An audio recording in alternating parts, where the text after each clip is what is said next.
احمد السيد، تتحرك الكرة على طول حلوة قوي قوي لاحمد فتحي، عايز يعمل الكرة العكسية احمد فتحي، وادي هنا الكرة العكسية من ينتظرها، هوبا جول جول جول جول، هدف اول للنادي الاهلي الشيخ اسامة حسني. ايه البركات دي يا اسامة، ده على طول حطها ارضيه يعني ممتازه من احمد فتحي، معاها تتعالى الصيحات جماهير النادي الاهلي وترتفع اعلامها بهدف اول ممتاز ممتاز من كره عرضيه هايله للاعب احمد فتحي، علشان يعني كله حليق ده بركات بقى العمره دي ولا ايه؟ بركات العمره اللي عملوها في المملكه العربيه السعوديه تعانق اعلام النادي الاهلي، علم مصر الرائع العظيم. بصوا شوفوا الكره اللي فاتت، كره طوليه اماميه بالمقاس والمسطره، وجدت النجم احمد فتحي، خدها وبص ووقف واستنى، والعرضيه لولبيه على راس اسامه حسني، حطها وفرحان بيها جدا. بص شوف احمد فتحي اللاعب رقم 24، وادي العرضيه على راس الشيخ اسامه حسني الى داخل الشباك،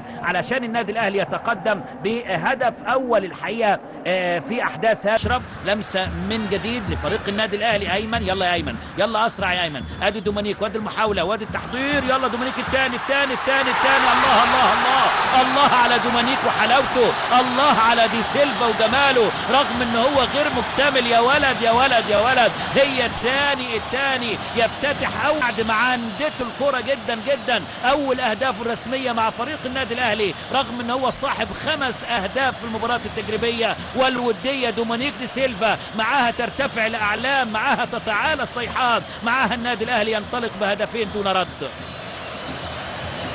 2 لا شيء. مبسوط طبعا دومينيك، لا ده مانويل جوزيه كان عنده حق ان هو يبقيه في الملعب. يا سلام، بص شوف دومينيك برؤيه حلوه بمهاره مع التمرير، يا سلام يا اينو، قلت لكم اينو بتمريراته عارفينه، ودومينيك دي سيلفا بتسديداته هيبرز جدا مع النادي الاهلي في الفتره اللي جايه، لسه 22 سنه، الموريتاني السنغالي الاهلاوي. شوف يلقى التحيه.